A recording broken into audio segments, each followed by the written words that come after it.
Antonio Mujica and his partner Alfredo Anzola received a small business loan from the Venezuelan government only months before the recall election. These corporate registration documents from Venezuela show the Venezuelan government owned 28% of the stock of another company they started, Bizta, which adapted voting software for the Smartmatic machines in the 2004 elections. The same document shows a Chavez government minister, Omar Montillo, was on the board of directors. The Chavez government gave Bizta, Smartmatic, and another company a $91 million contract to run voting machines for the 2004 election.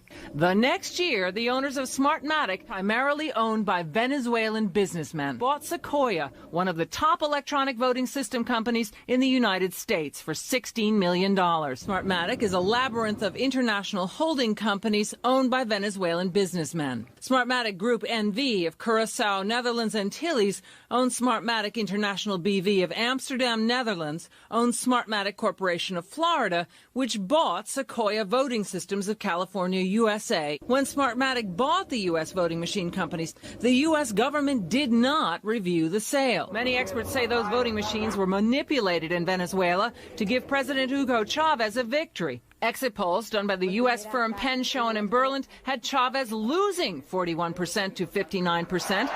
But the next day, Chavez declared victory, reversing the score, saying he won 59% of the vote. Everything was computed in the favor of the government.